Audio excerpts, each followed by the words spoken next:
Welcome to रीडेक्स। तो चलिए दोस्तों, आज की कॉमिक्स शुरू करते हैं। आज की कॉमिक्स का नाम है चमत्कारी पुतले और ये कॉमिक्स प्रकाशित हुई थी तुलसी कॉमिक्स के अंतर्गत। ये एक जनरल फैंटेसी जॉनर की कॉमिक्स है। तो चलिए दोस्तों, ज्यादा देरी ना करते हुए शुरू करते हैं इस इंटरेस्टिंग कॉमिक्स को, जिसका नाम है चमत्कारी पुतले। चमत्कारी पुतले, संपादन प्रमीला जैन, चित्रांकन विनोद भाटिया, राजेश भाटिया, इंदु फीचर्स। कथानक मिसेज इंदु। मोहित और उसकी गरीब माँ घने जंगल के निकट बसे एक गांव में रहते थे। मोहित बड़ा शरारती था। हाय मेरी टोपी। स्कूल में भी प्राय अध्यापक उसकी शरारतों से परेशान रहते थे। एक दिन, तुम्हारी हरकतों से हम परेशान हो चुके हैं, कल से स्कूल मत आना। माँ को मोहित के स्कूल से निकाले जाने का पता चला। निकम्मे, कब सुधरेगा तू? अच्छा होता पैदा होते ही मर जाता, कम से कम मुझे ये दुख तो ना सहना पड़ता। अब यहीं बंद रहे 2 दिन तक, तुझे कुछ भी खाने को नहीं मिलेगा। फिर वो रोती हुई दूसरों के घर बर्तन मांजने चली गई। इसी काम में वो अपना और मोहित का पेट पालती थी। कितना दुख दिया है मैंने अपनी माँ को। कितनी मेहनत मजदूरी करके माँ मुझे खिलाती पिलाती और पढ़ाती है, और एक मैं हूँ जो उसे हमेशा परेशान करता रहता हूँ। ओह, मुझ जैसे बेटे को तो मर जाना चाहिए। और रात को जब उसकी माँ कामकाज से लौटकर बिना कुछ खाए पिए सो गई तो मोहित चुपचाप कोठरी से बाहर निकला। तो ठीक कहती है माँ, मुझ जैसे बेटे को मर ही जाना चाहिए। मैं मरने जा रहा हूँ, मुझे माफ कर देना माँ। एक बार माँ ने कहा था कि जंगल में भूत रहते हैं जो मनुष्यों को खा जाते हैं। अच्छा होगा कि वो मुझ निकम्मे को खा जाएं। वो बहुत देर तक जंगल में भटकता रहा। भूत तो अभी तक नहीं मिले। चलो, कोई जानवर ही मुझे खा लेगा। जंगल के और अंदर चलूं। अचानक, ओह, शेर शेरनी। चलो अच्छा है, अब मुझे और ज्यादा नहीं भटकना पड़ेगा। जल्दी से उनके सामने पहुंचूं। ए बालक, तुम कौन हो? क्या नाम है तुम्हारा? इतनी रात को जंगल में क्यों आए हो? क्या तुम ये नहीं जानते कि ये जंगल बहुत भयानक है? जल्दी मेरे सवालों का जवाब दो, वरना मैं तुम्हें खा जाऊंगा।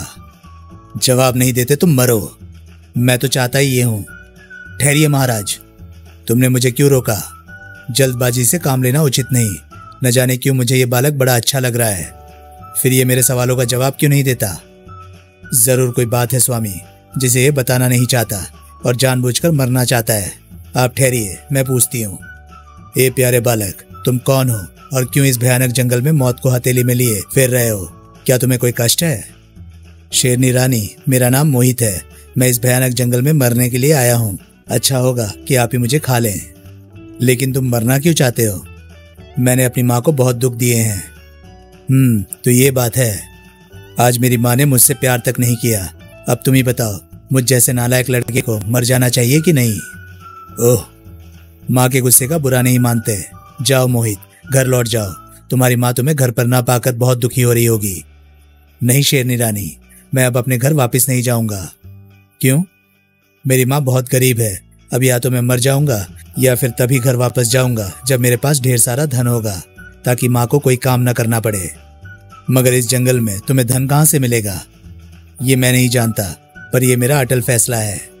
अब क्या करे प्रिय, ये छोकरा तो बहुत जिद्दी है। क्यों ना हम इसे भोला बाबा के पास ले चले, शायद वे इसे कुछ समझा सकें। और फिर सुनो छोकरे, जब तुम नहीं मानते तो हमारे साथ भोला बाबा के पास चलो। वे ही तुम्हें ढेर सारा धन प्राप्त करने का उपाय बताएंगे। मुझे स्वीकार है, लेकिन ध्यान रहे, यदि मुझे धन प्राप्त नहीं हुआ तो मैं घर वापस नहीं लौटूंगा। रास्ते में उन्हें कई भयानक जंगली जानवर दिखाई दिए। उन्होंने ललचाई दृष्टि से मोहित की ओर देखा, फिर किंतु शेर शेरनी को देखकर खामोश ही रहे। वाह, कितना अच्छा शिकार है। जंगल का राजा उसके साथ है, अतः चुप रहने में ही भलाई है। चलते चलते उन्हें काफी समय हो गया। पता नहीं कहाँ लिए जा रहे हैं। कब होगा इनका सफर खत्म और कब आएगी भोले बाबा की कुटिया? अरे, यहाँ जंगल में ये पर्वत कहाँ से आ गया? आश्चर्य है, पर्वत दूध जैसा सफेद है। ऊपर चढ़ाई चढ़ने लगे तो मोहित थकावट से वहीं पर पसर गया। बस, मैं और नहीं चल सकता। बहुत थक गया हूँ और अब कुछ देर आराम करना चाहता हूँ। ओह, तुमने तो मुसीबत ही खड़ी कर दी। हमें सुबह से पहले भोले बाबा के पास पहुंचना होगा, वरना वे समाधि में चले जाएंगे। चलो, थोड़ी हिम्मत और करो। नहीं, मैं अब एक कदम भी आगे नहीं बढ़ सकता। इस जंगल में तुम्हारे लिए सवारी कहाँ से लाऊं? चलो उठो, वरना हम तुम्हें यहीं छोड़कर चले जाएंगे। चाहे जो हो, मैं यहाँ से बिना आराम किए नहीं हिलूंगा।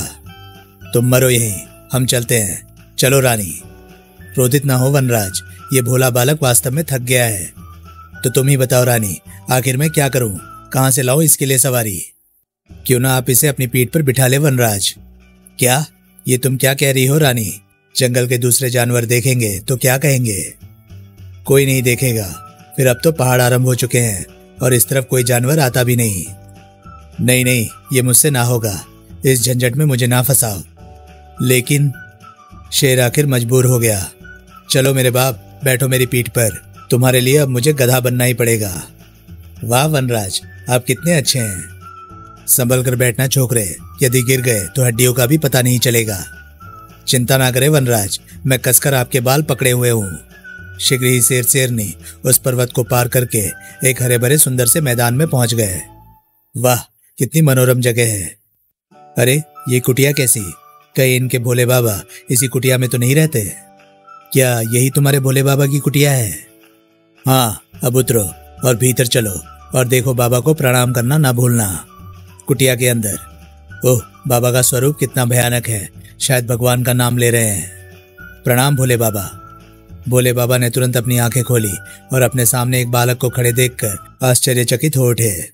तुम कौन हो बालक, और यहाँ तक कैसे आए? इसे यहाँ तक हम लेकर आए हैं बाबा। फिर सिंहराज ने आगे बढ़कर भोले बाबा को मोहित की सारी कहानी सुना डाली और अंत में बोले, बाबा अब आप ही इसे समझाइए, वरना ये अपने प्राण त्याग देगा। भोले बाबा ने मोहित से पूछा, यदि ढेर सारा धन पाकर भी तुम अपनी माँ को खुश न रख पाए तब? माँ को प्रसन्न करने के लिए यदि मुझे अपने प्राणों की आहुति देनी पड़ी तो भी मैं पीछे नहीं हटूंगा। शाबाश बेटे, तुम्हारी मातृभक्ति से बहुत खुशी हुई मुझे। मैं तुम्हें धन प्राप्ति का मार्ग अवश्य बताऊंगा, लेकिन एक बात का ध्यान रखना, धन प्राप्त करना आसान है, लेकिन उसे सही मार्ग पर खर्च करना अत्यंत कठिन है। अब तुम सो जाओ, सुबह मैं तुम्हें जो कुछ बताऊंगा उसे ध्यान लगाकर सुनना। मोहित को भोले बाबा के पास छोड़कर शेरनी वापस जंगल में लौट गए। मोहित कुटिया में एक स्थान पर सो गया और भोले बाबा फिर से ध्यान मग्न हो गए।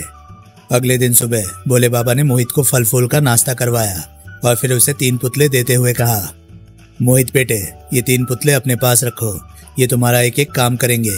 ये पुतले तुम्हारा सिर्फ एक ही काम करने योग्य है, अतः सोच समझकर आदेश देना। परंतु इन पुतलों को आदेश देने से पहले 2 बातें हमेशा याद रखना। पहली ये कि इन्हें कभी भी धन के लिए मत कहना। दूसरे, इन्हें विशेष मुसीबत के समय ही आदेश देना। मैं सदैव इन 2 बातों का ध्यान रखूंगा बाबा। फिर बाबा एक थैली मोहित की ओर बढ़ाते हुए बोले, ये साधारण थैली नहीं है।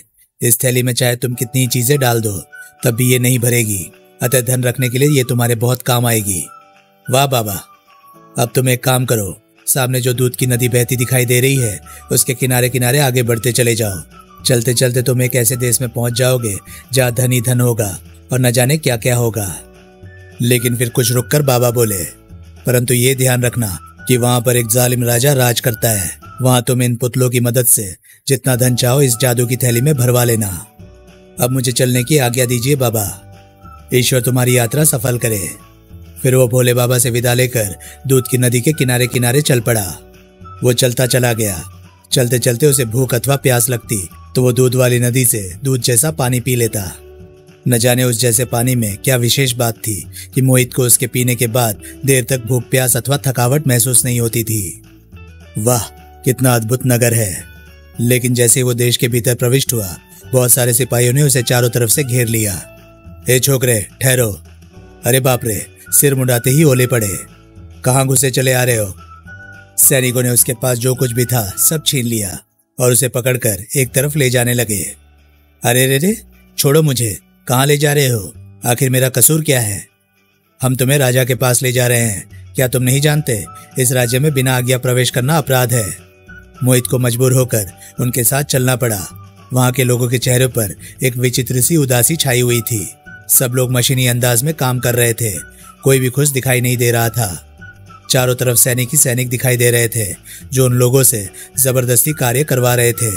जो कोई भी उनका आदेश मानने में जरा भी आनाकानी करता वे उसके सीने में भाला घुसेड़ देते। नमक हराम, काम से जी चुराता है, ये ले। खाच। ओह, इतना जुल्म। ओह, कितना सुंदर देश है और इतना ज्यादा अत्याचार। भोले बाबा ने ठीक ही कहा था कि यहाँ का राजा बहुत ही जालिम और क्रूर है। कुछ देर तक चलते रहने के बाद मोहित को एक बहुत ही विशाल, ऊंचा और शानदार महल दिखाई दिया, जो सोने की ईंटों से बना हुआ था और जिन पर हीरे जवाहरातों की नक्काशी की गई थी। उस महल के चारों तरफ अमूल्य चीजें बिखरी पड़ी थी। वाह, कितना अनमोल खजाना बिखरा पड़ा है यहाँ, बिल्कुल ईंट पत्थरों की तरह। उस देश का नाम दाना देश था और अपने देश के अनुरूप ही उस देश के राजा का नाम भी भयानक था, दानवासुर। महाराज, एक अजनबी लड़के को पकड़ा गया है। हा हा हा, उसे हमारे सामने पेश करो। सिपाहियों ने मोहित को दानवासुर के सामने पेश किया। ए लड़के, कौन है तू और हमारे देश में पांव रखने की तेरी हिम्मत कैसे हुई?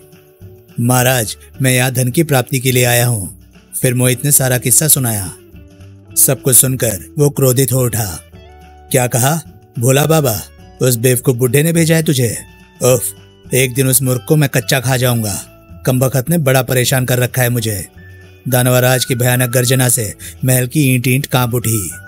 महाराज, मुझे छोड़ दीजिए, मैं फिर कभी आपके देश में नहीं आऊंगा और अब मुझे धन की भी जरूरत नहीं है। हा हा हा, अब नहीं आऊंगा? हा हा हा, मूर्ख बालक, घर से तू मरने के लिए ही तो निकला था। मैं तुझे मारकर सारे दुखों से छुटकारा दिलवा दूंगा। लगता है ये राक्षस मुझे खाकर ही दम लेगा। कैसे छुटकारा पाऊं इस मुसीबत से? मेरे वो 3 पुतले भी तो उन सिपाहियों ने छीन लिए हैं। महाराज, आप चाहे तो मेरी वस्तुएं अपने पास रख लें, लेकिन मुझे छोड़ दीजिए। मुझे घर पर ना पाकर मेरी माँ बहुत दुखी हो रही होगी। हा हा हा, मौत का नाम सुनकर अब माँ की याद आ रही है, लेकिन मैं तुझे इतनी आसानी से छोड़ने वाला नहीं। फिर दानवराज सैनिकों की ओर मुड़कर गरजा। सैनिकों, इसकी गर्दन उड़ा दो और इसका ताजा खून एक कटोरे में भरकर मुझे पीने को दो। नहीं, मुझे क्षमा कर दीजिए महाराज, मुझे छोड़ दीजिए। हा हा हा, मूर्ख, तुम्हारी यही सजा है। अचानक बाहर से भयानक शोर उभरा और दरबार में मौजूद दानवराज सहित सभी व्यक्ति बुरी तरह चौंक उठे। भागो भागो, जल्दी से महाराज को सूचित करो। ये कैसा शोर है? सैनिकों, जाओ जाकर खबर लो। तभी एक सिपाही दौड़ा दौड़ा वहां आया, जो पूरी तरह घायल था और खून से लथपथ था। अरे, इसे क्या हुआ? ये तो जख्मी है। इसकी ये हालत किसने की? ओह, उमेश सिंह, क्या हुआ तुम्हें? किसने की तुम्हारी ये दशा? किसकी मौत ने उसे ललकारा है? महाराज, सिंह देश के राजा सिंहराज ने हमारे देश पर आक्रमण कर दिया है। सुनकर सभी बुरी तरह से घबरा उठे। क्या? नहीं नहीं, ऐसा नहीं हो सकता। ओह, अब क्या होगा? उफ। तभी वो घायल बोला, जल्दी कुछ कीजिए महाराज। ओह, अब क्या होगा? दुश्मन देश के सैनिक आगे बढ़ते चले आ रहे हैं। सारी बात सुनकर दानवराज भी बुरी तरह घबरा गया। महाराज, कुछ कीजिए। हाँ हाँ, कुछ कीजिए महाराज। यदि जल्दी कुछ न किया गया तो हमारे देश पर उनका कब्जा हो जाएगा। खामोश, ये सब तुम लोग अच्छी तरह जानते हो। वे लोग खतरनाक हैं। हम मुट्ठी भर लोग उनका कुछ भी नहीं बिगाड़ सकते।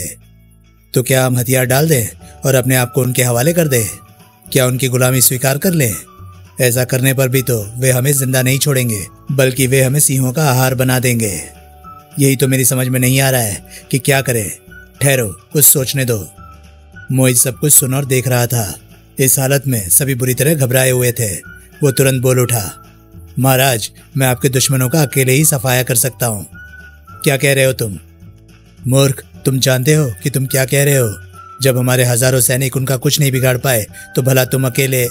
जानता हूँ महाराज, और अच्छी तरह से सोच समझ कर ही कह रहा हूँ, लेकिन एक शर्त पर ही मैं आपकी मदद करूंगा। शर्त? कैसी शर्त? जल्दी कहो। यदि तुम उन्हें समाप्त कर सकते हो तो हम तुम्हारी प्रत्येक शर्त मानने के लिए तैयार हैं। आपको मेरी सारी वस्तुएं वापस करनी होंगी। यही नहीं, बल्कि इस थैली में जितना हो सके सोना, हीरे जवाहरात आदि भरकर देने होंगे। मोहित की बात सुनकर सभी आश्चर्यचकित हो गए। यदि मैं तुम्हारी शर्तें मान लूं तो क्या तुम अकेले ही मेरे दुश्मनों को समाप्त कर दोगे? हाँ महाराज, यदि आप मुझे मेरे 3 पुतले और ये थैली देने का वचन दे तब। मोहित की दृढ़तापूर्ण बातें सुनकर दानवराज प्रसन्न हो उठे और उसकी प्रशंसा करते हुए बोले, वाह बहादुर बालक, हम तुमसे अति प्रसन्न हुए। हम तुम्हें वचन देते हैं कि जैसा तुम कहोगे वैसा ही करेंगे। सैनिकों, इसका सारा सामान इसे लौटा दो। जो आज्ञा महाराज। धन्यवाद महाराज। अब आप मेरे साथ आइए और देखिए मेरा कमाल। चलो, हम स्वयं भी तुम्हारा कमाल अपनी आंखों से देखना चाहते हैं। चलिए। मोहित के साथ दानवराज अपने महल की छत पर पहुंचे। हे प्रभु, दुश्मन की सेना तो दानवराज के सैनिकों पर कहर ढा रही है। दानवराज के सैनिक तो गाजर मूली की तरह काटे जा रहे हैं। मोहित, जल्दी से दुश्मनों को खत्म करो, वरना हमारा एक भी सैनिक इस युद्ध में जिंदा नहीं बचेगा। अभी लीजिए महाराज। मोहित ने तुरंत एक पुतले को आदेश दिया। चले पुतले, दिखा अपना कमाल और लगा दुश्मनों को ठिकाने। जो आज्ञा स्वामी। दूसरे क्षण वो पुतला एक विराट राक्षस में परिवर्तित हो गया। हा हा हा। राक्षस ने एक जोरदार सांस खींची। हा हा हा। दुश्मनों में तुरंत खलबली मच गई। वो जान बचाकर भागे, लेकिन राक्षस ने उन्हें चुन चुनकर मारना शुरू कर दिया। हा हा हा। थोड़ी देर में राक्षस ने दुश्मनों से मैदान को साफ कर दिया। दुश्मनों के समाप्त होते ही वो राक्षस भी गायब हो गया। दुश्मनों से मैदान साफ होते ही दानवराज सहित सभी प्रसन्नता से नाच उठे।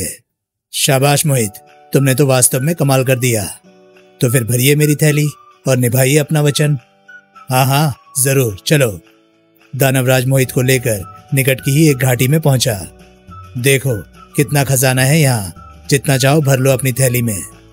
ओह, इतनी सारी दौलत तो मैं 7 जन्मों तक भी इस थैली में नहीं भर पाऊंगा। पुतले की मदद लेता हूँ। मोहित ने दूसरे पुतले को निकालकर आदेश दिया। है मेरे पुतले, इस थैली में ये सारा खजाना भर दे। पुतला मोहित के हाथ में से छूटकर हवा में उड़ा और देखते ही देखते पुतला विशालकाय राक्षस में बदल गया और उसने तुरंत थैली को भरना शुरू किया। मालिक, मैंने इस पहाड़ी की सारी दौलत इस छोटी सी थैली में भर दी, लेकिन ये फिर भी नहीं भरी। वाह, कमाल हो गया। दानवराज उसे एक खजाने से दूसरे खजाने में और फिर दूसरे से तीसरे खजाने में ले गया, परंतु थैली फिर भी नहीं भरी। मालिक, इस पहाड़ी का भी सारा खजाना डाल दिया, अभी नहीं भरी, थोड़ी कसर और बाकी है। इस तरह से तो मेरा सारा खजाना ही खाली हो जाएगा। अवश्य इस थैली में कोई रहस्य है। यदि ये थैली मुझे मिल जाए तो। अपनी सारी दौलत लुटती देखकर दानवराज गुस्से के मारे भड़क उठा। ये 2 टके का छोकरा मेरा बेवकूफ बना रहा है। दानवराज ने अपने सैनिकों को आदेश दिया। सैनिकों, पकड़ लो इस दुष्ट छोकरे को और थैली छीनकर मौत के घाट उतार दो। सैनिक तुरंत मोहित को पकड़ने के लिए दौड़े। ये देख मोहित क्रोधित होकर बोला। ओह! मोहित गुस्से से दहाड़ उठा। दानवराज, तुम्हारे दिल में बेईमानी आ गई है। अब तुम्हें अपने किए की सजा भुगतनी पड़ेगी। और फिर इससे पहले कि सैनिक उसे पकड़ पाते, मोहित ने तीसरे पुतले को लड़ने का आदेश दे दिया। तीसरा पुतला भी विकराल रूप धारण कर उन पर टूट पड़ा। सारे सैनिकों को समाप्त करने के पश्चात राक्षस ने दानवराज को भी मार डाला। फिर तीसरा पुतला भी अदृश्य हो गया। दानवराज के मरते ही सारे देश में खुशी की लहर दौड़ पड़ी। सारे देशवासी खुशी से नाचने लगे और मोहित की जय जयकार करने लगे। मोहित जिंदाबाद, मोहित अमर रहे। कुछ दिन वहां रहने के पश्चात मोहित ने उस देश के लोगों से विदा ली। मोहित दूध वाली नदी के किनारे चलता चलता फिर एक दिन भोला बाबा की कुटिया पर जा पहुंचा और उन्हें दानव देश को समाप्त करके ढेर सारा धन प्राप्त करने की सारी कहानी सुनाई। भोले बाबा बहुत प्रसन्न हुए। उन्होंने उसे एक आसन दिया और बोले, अब देर मत कर बेटा, इस आसन पर बैठ जा। ये अपने आप तुझे तेरे घर पहुंचा देगा। तुझे ना पाकर तेरी माँ बहुत दुखी हो रही होगी। जो आ गया बाबा, मैं भी माँ से मिलने के लिए तरस रहा हूँ। मोहित झट उस आसन पर बैठ गया। आसन उसे लेकर हवा में उड़ता हुआ उसके घर की ओर चल पड़ा। फिर जंगल पार करके वो उसके गांव में पहुंच गया। अरे देखो तो, अद्भुत, कौन हो सकता है? अरे वो तो अपने गांव का मोहित है। फिर शीघ्र ही वो आसन उसे लेकर उसके घर के सामने उतर गया। माँ, माँ! मोहित की आवाज सुनकर उसकी माँ जल्दी से घर से बाहर आई। मोहित की याद में रो रो कर उसकी आंखें सूज गई थी। मोहित को देखते ही उससे लिपट गई। मेरे बेटे, मेरे लाल, तू कहाँ चला गया था? अब मैं तुझे कभी नहीं मारूंगी। तू मुझे छोड़कर कभी मत जाना मेरे बेटे। नहीं जाऊंगा माँ, लेकिन देखो तो माँ, मैं कितना सारा धन लाया हूँ। मोहित ने थैली के पैसों से एक विशाल भवन बनवाया। मोहित इतना दयालु था कि थैली में से हमेशा गरीब दीन दुखियों की मदद करता रहा। उसकी थैली कभी खाली नहीं होती थी। माँ, भगवान ने हमें इतना दिया है, कुछ हक इन गरीबों का भी है। जीता रहे मेरे लाल। समाप्त। तो दोस्तों, ये कहानी थी कॉमिक्स चमत्कारी पुतले की। ये कॉमिक्स आपको कैसी लगी, प्लीज अपनी राय मुझे कमेंट सेक्शन में जरूर बताएं। और हाँ, अगर आपको मेरे वीडियोस पसंद आ रहे हैं तो प्लीज उन्हें लाइक करें और शेयर करें। साथ ही साथ चैनल को सब्सक्राइब करें, क्योंकि मैं ऐसे कंटेंट लाता रहता हूँ। तो चलिए दोस्तों, मैं मिलता हूँ अब आपसे अगली वीडियो में। तब तक के लिए नमस्कार, गुड बाय। सेफ रहिए, खुश रहिए, मजे करिए।